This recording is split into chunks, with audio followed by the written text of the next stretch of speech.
биз азыр мындай бир эсеп чыгарып көрөлү да, ушул эсептен геометрияда чийменин ролунун кандай экендигин көрөбүз. Эгерде чийме туура эмес чийилген болсо, эсеп чыгарууга мүмкүн болбой калат. Азыр бир мындай эсепти карап көрөлү.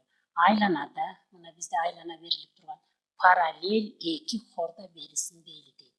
Ошентип CD хордасы параллель AB хордасына болсун. Бул хордалардын ортосундагы аралык 30га барабар болсо, AB 40, CD 20га барабар болсо, ушул тегеректин аянтын тапкыла дейт. Анда тегеректин аянты π r квадрат менен табылары белгилүү. Ошентип тегеректин аянтын табыш үчүн жалгыз гана радиусту табуу жетиштүү экен. Анда радиусту карап көрөлү. Берилген чиймеде радиус кайсы? Берилген чиймеде OD дагы радиус болуп эсептелинет. OB дагы радиус деп айлананын чекитин борбор менен туташтырган кесинде радиус деп аталат.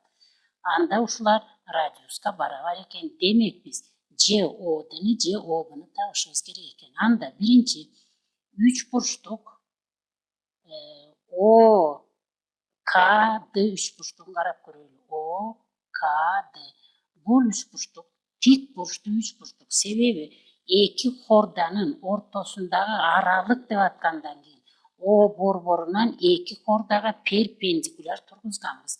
Анда К бурчу дагы Е бурчу дагы тик бурч болот экен. Биринчиден, экинчиден биз 7-класстан эле белгилүү.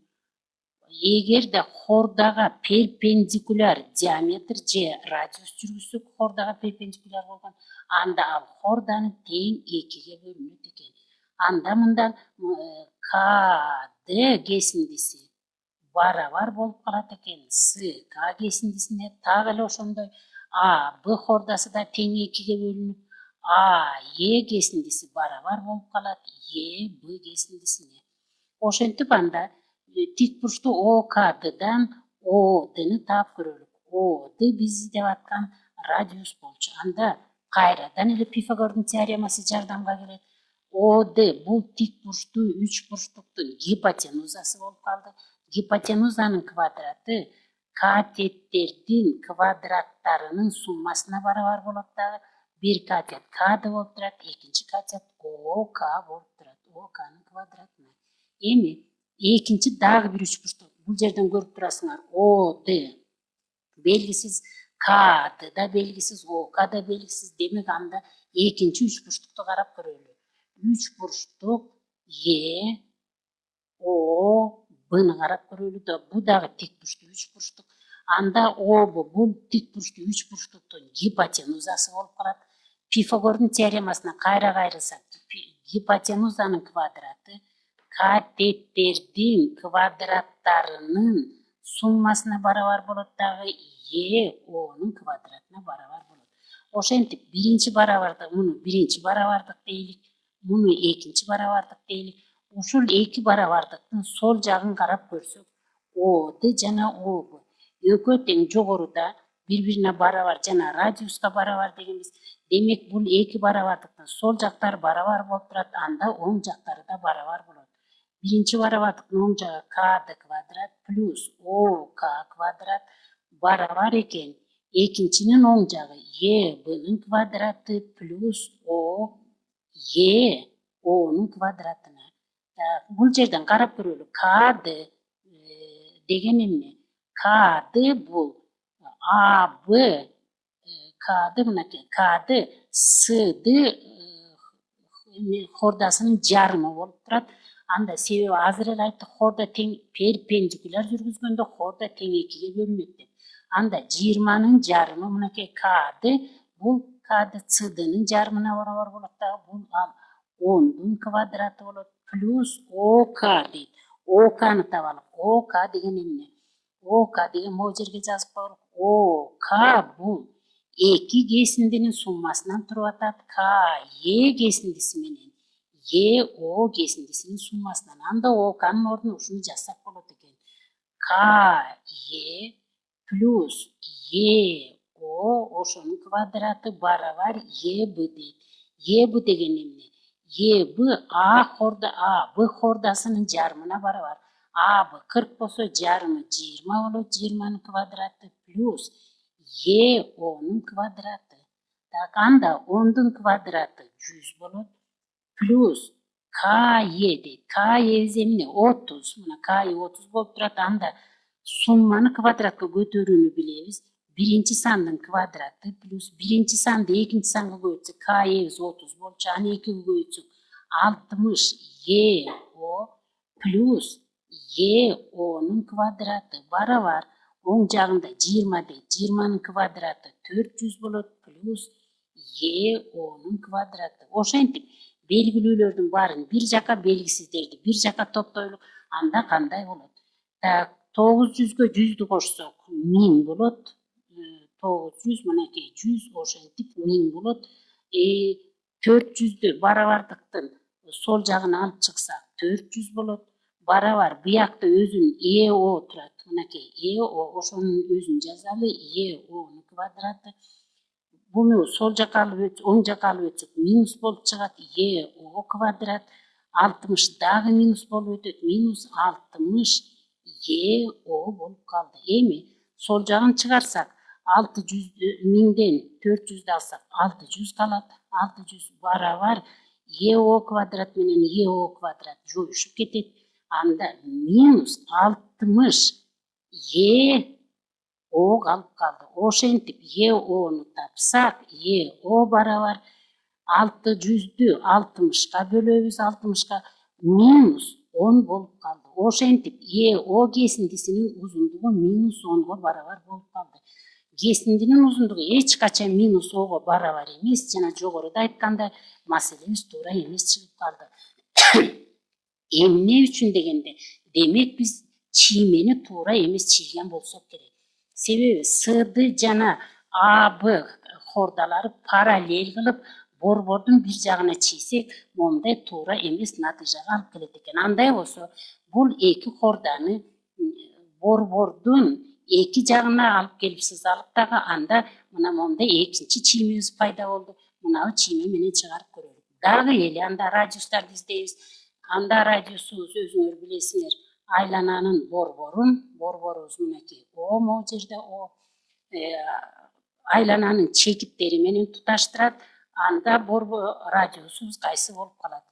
Радиусубуз О Б болуп калат. Барабар О Д булар ушул эле айлананын радиустары болуп калат. Анда биринчи үч бурчтук О М О К экен. К бу үч бурчтугун карап көрөлүк. Мынакей О К бу үч бурчтугунан. Ошондон радиус болуп эсептелген О Б'нын квадратын тапсак, анда тик бурчтуу үч бурчтук боюнча бул гипотенузанын квадраты болот. Андагы катет О К'нын квадратына кошуш керек. Экинчи катет К Б'нын квадратын. Анда экинчи үч бурчтукту карап көрөлүк. Үч бурчтугубуз Е О Д үч бурчтугу. Е О Д үч бурчтугу. Анда үч бурчтуктан дагы эле радиус болуп эсептелген O'дыны табалык. Бул O'д барабар дагы эле бул үч бурчтук үчүн гипотенуза. Анда катет О Э'нин квадратына кошобуз катет Е Д'нын квадратын. Бул биринчи барабардык, бул экинчи барабардык.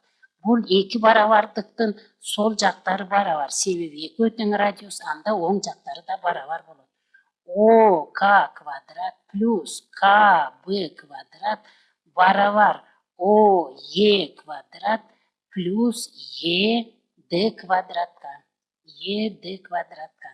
Так, ордуна коюп көрөлүк. О К дейт. Мынакей О К эмнеге барабар? О К могу жерге жазалык. О К барабар О К К Е кесиндисинен О Е кесиндисин алып салганга барабар болот экен. Анда О К'нын ордуна ошону коелук. О К'нын ордуна койсок К Е минус О Е ушунун квадраты плюс К Б дейт. К Б'быз мынакей К Б могу жерде турат. А Б'нын жарымы, А Б'быз 20, жарымы 10, анын квадраты 100 болот экен. Барабар О Е дейт. O y'nin özünü жазабыз, себеби ал белгисиз узундугу канча экени, плюс y'di. Y'di деген эмне? Y'di ц'дынын жарымы болуп турат. Ц'дыбыз 40, жарымы 20, анын квадраты 400 болот. Жакшы болду эми. К, Е ордуларына коелук. К, Е. К, Эбиз могу жерде 30га барабар болчу. 30 дейт. Анда 30дун квадраты 900 болот. 900 минус 30ду 2ге көбөйтөбүз. Себеби 2 эселенген деген бар. 60 О, Е болот. 60 О, Е плюс О, Енин квадраты плюс 100 барабар О, Енин квадраты плюс 400гө. Эми бардык белгилүүлөрдү бир жака белгисиздерди экинчи жака алып өтөлү. 900гө 100ду кошсок 1000 болот. Аны бияка жазалык. 400ду бияка алып өтсөк 1000 болот, минус 400 болот. Барабар. Барабардыктын оң жагында турган О, Енин квадратынын өзүн жазалы. Сол жакта турган О, Е минус О, Е квадрат менен алып өтөт дагы минус 60. Бияка плюс 60 О, Е болуп өтөт экен. Ошентип 1000ден 400'ді алсак 600 калат. Барабар О, Е менен О, Е жоюшуп кетет. Барабар 60 О, Е болуп калды. Же болбосо ушуну Е, О деп коелук, тиги нөл менен аралашып кетпесин үчүн. Анда Е, О эмнеге барабар болот? 600'дү 60га бөлсөк 10го барабар болот. Ошентип Е, О табылды. Е, О табылса, анда биз издеп аткан О'дыны таап алсак болот экен. О'ды барабар экинчи барабардыкты ордуна койсок, анда О'ды экинчи барабардыкта турат. О, Е дейт. Мынакей О, Е. О, Е 10 болуп чыкты. Анын квадраты 100 болот. Мынакей экинчи барабардыкты коюп атканбыз. Плюс Э'ди дейт. Э'ди Ц'дынын жарымына барар. Ц'дынын жарымы 40'тын жарымы 20, аныкы 400 болот экен квадрат. Ошентип тамыр алдында 500. Биз радиусту таптык. Бизде айлананын тегеректин аянтын табууну талап кылып аткан. Анда S барабар жана эле айтканбыз пи R квадрат. Мына могу жерде бизге керектүү формула мына жерде турат. Анда ордуна койсок эсебибиз чыкты деп эсептейбиз. Пи мына эки 500'дү тамыр алдында 500'дү бул радиус болчу, квадратка көтөрүп койсок, ошентип S жолу 500'дү квадратка көтөрсөк тамырдан чыгып кетет дагы 500 пини экинчи ордуна алмаштырып жазып коелу. Биздин ошентип эсебибиз аягына чыкты. Бул эсептен силер чийменин ролун түшүндүңөр. Туура эмес чийилип калган эсеп. Чийме туура эмес натыйжага алып келет экен.